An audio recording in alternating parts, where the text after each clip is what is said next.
السلام عليكم ورحمة الله وبركاته. أعزائي المشاهدين، أهلا بكم. عدنا مجددا مع فيديو جديد من الفيديوز المحببة والدردشة المقربة إلى قلبي. النهاردة إن شاء الله معنا فيديو جديد من قراءات شهر أكتوبر، وخلونا هنبتدي من غير ما نرغي كتير.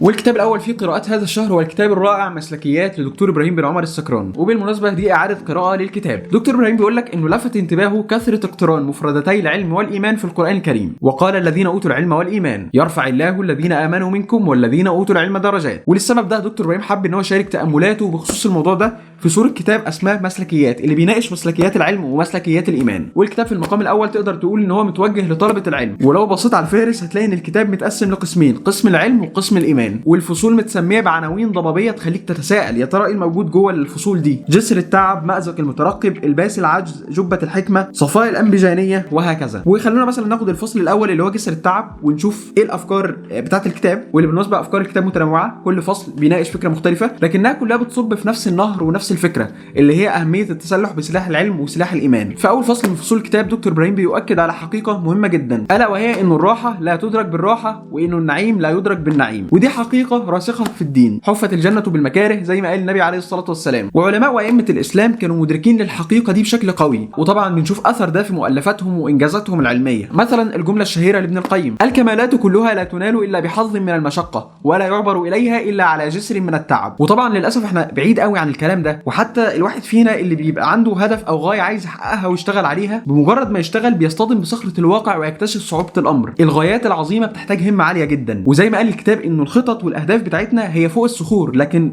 الارجل ما زالت غضه وطريه، محتاجين ننشف شويه. موضوع الهمه ده مهم جدا. مفيش حد بيحقق حاجه او بيغير حاجه من غير ما يكون عنده شويه ضبط للنفس او متقبل لفكره الالم والتعب. وطبعا احنا كطلبه علم في امس الحاجه للافكار الموجوده جوه الكتاب، وانا عايز اقول انه كلنا لازم نقرا الكتاب ده، وانا يعني لازم اقراه كل فتره لانه مليان بافكار وايمانيات اي حد ممكن ينتفع بيها. وبيني وبينكم بالنسبه للكتب الدينيه بحس ان اسلوب دكتور ابراهيم في الكتابه مختلف عن اي شيخ تاني. يعني مثلا كان بيحكي قصه لشخص اسمه عمرو بن ميمون اللي كان بيوصل والده في احد طرقات البصره. فعمرو بن ميمون بيقول: فمررت بجدول، يعني ترعه صغيره فيها ميه، فلم يستطع الشيخ ان يتخطاه، فاضطجعت له حتى مر على ظهري، يعني نام على بطنه عشان والده يعدي من على ظهره. فشوف بقى ردة فعل واسلوب دكتور ابراهيم مع الكلام ده. بيقول ايه يا عمرو بن ميمون، اضطجعت في جدول الماء فوق الطين ووالدك يدوسك بقدميه ليعبر الجدول؟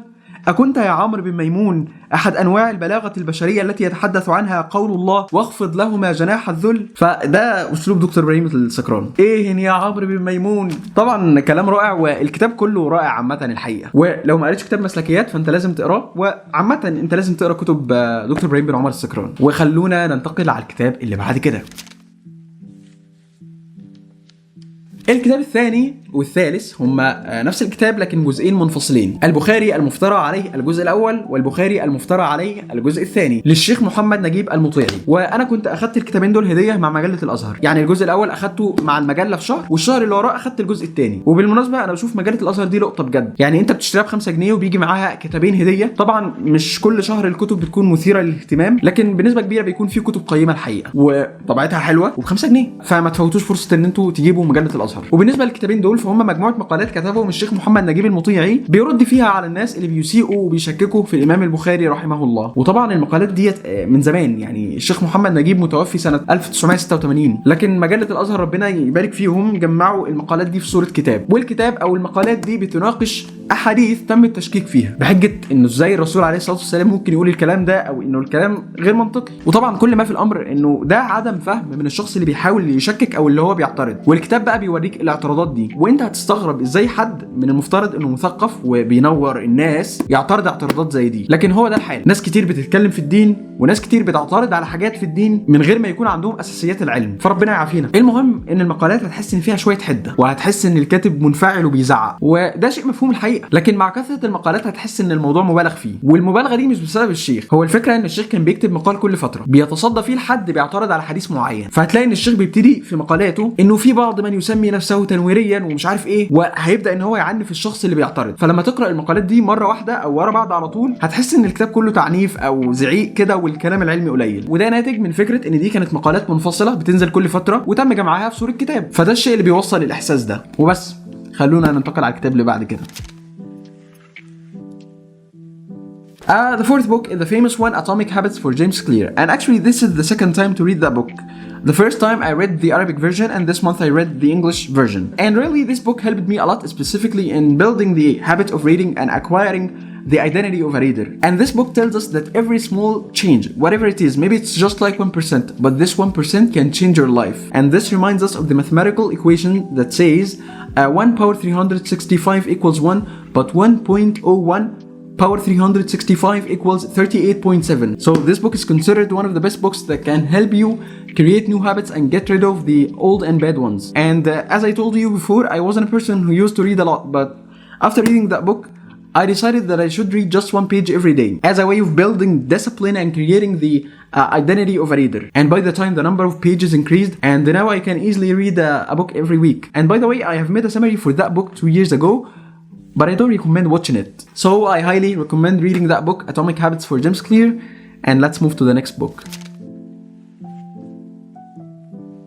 الكتاب الخامس اسمه شبهات مزعومة حول القرآن وردها للشيخ محمد الصادق قمحاوي، وده برضو أحد الكتب اللي أخدتها هدية مع مجلة الأزهر. وطبعا لا شك أن القرآن الكريم هو أعظم الكتب وأجلها، وهو الكتاب المنزل من عند الله سبحانه وتعالى على النبي عليه أفضل الصلاة والسلام. كتاب بيتحدى فيه ربنا سبحانه وتعالى البشر إن هم يجيبوا زيه أو إن هم يجيبوا صورة زيه. قل إن اجتمعت الإنس والجن على أن يأتوا بمثل هذا القرآن لا يأتون بمثله، وإن كنتم في ريب مما نزلنا على عبدنا فأتوا بسورة من مثله، أفلا يتدبرون القرآن ولو كان من عند غير الله لوجدوا فيه اختلافا كثيرا. ورغم ان القرآن نزل في شبه الجزيرة العربية، وبرغم انه تحدى العرب اللي كانوا فصحاء في اللغة بشكل عجيب ومدهش، لكنهم فشلوا فشل ذريع، بل كان سبب في دخولهم للإسلام، لانه مستحيل ان يكون ده كلام بشر. لكن رغم ده بتلاقي دايما في ناس بتحاول ان هي تشوه، ناس كلامهم مزين بلباس علمي تنويري علشان يضحكوا على من لا علم لهم. وعشان كده كان لازم يكون في شيوخ افاضل يردوا على الشبهات اللي زي دي، اللي هي في الحقيقة مش شبهات لكنها عدم فهم وجهل من مدعيها. والكتاب ده الحقيقه بيناقش الموضوع ده بطريقه علميه وبديعه. مش عارف بصراحه ممكن تجيبوه منين، بس انا جبته مع مجله الازهر من حوالي 5 شهور. وبصراحه في كتب كده معينه بحس ان هي لازم تتقرا اكتر من مره عشان تتشبع بالمحتوى اللي فيها. الكتاب ده بقى واحد منهم، لانه مش كلنا مقدر لينا نكون علماء ونقدر نرد على الشبهات والجو ده، لكن في امكاننا ان احنا نعرف اشهر المواضيع اللي بتثار ونعرف ازاي نرد عليها كنوع من التحصين للنفس. واعتقد ان الكتاب ده مناسب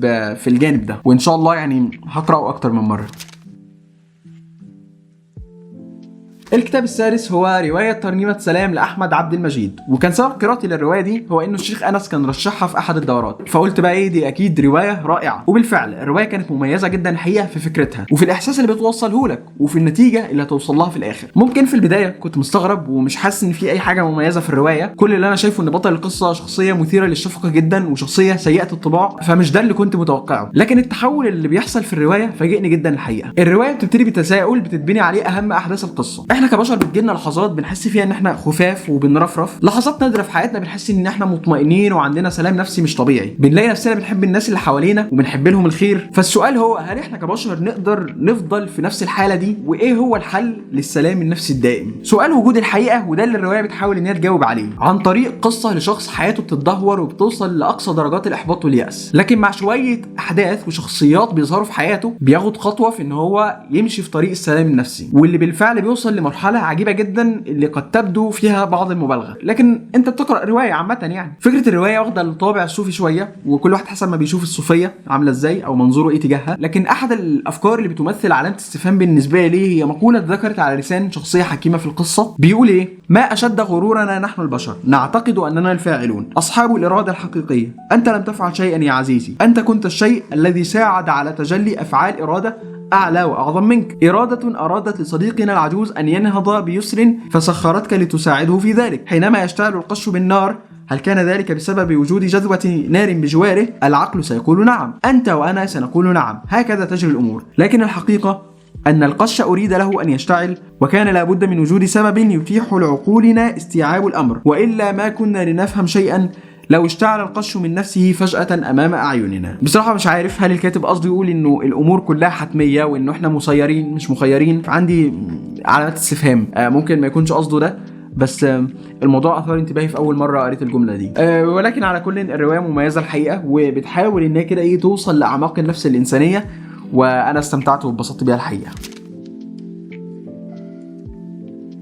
الكتاب السابع هو رقائق القرآن لدكتور إبراهيم بن عمر السكران. وكالعادة كتب دكتور إبراهيم مميزة جدا، بتسيب فيك أثر طيب. ولما قريت الكتاب ده أول مرة صدمني جدا، لأني قريته في فترة، بالمناسبة أنا قريته من حوالي سنتين، والفترة اللي قريته فيها كنت بعيد قوي. فلما قريته فعلا أنا اتصدمت وخفت، لأني أدركت الغفلة اللي كنت فيها. والكتاب عبارة عن شوية تأملات لمواضيع معينة على ضوء القرآن الكريم. يعني مثلا يتكلم على موضوع الصلاة في ضوء القرآن، حاجة زي النفاق على ضوء القرآن، وازاي انه احنا ممكن تكون فينا بعض صفات المنافقين واحنا مش عارفين. ودي بقى واحدة من اكتر الحاجات اللي صدمتني الحقيقة. المهم ان دكتور إبراهيم بيبدأ يمهد للموضوع اللي هيتكلم فيه عن طريق قصة او موعظة معينة، ويبدأ يسرد الآيات القرآنية المتعلقة بالفكرة دي. فبتحس لما تقرأ الكلام ان انت اول مرة تعدي على الآيات دي بجد، لانه كالعادة طريقة نظر وتأملات دكتور إبراهيم للآيات القرآنية يعني انا بحسها مختلفه فعلا بجد. وانت لما تدرك فعلا هتدرك لا دي حاجه كاركترستيك لدكتور إبراهيم.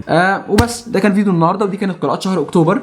انتظروا ان شاء الله خلال يومين هيكون في قراءات شهر نوفمبر وشهر ديسمبر بلس فيديو حصاد قراءات السنه. فانتظروا هذه الفيديوهات، واشوفكم على خير ان شاء الله. مع السلامه.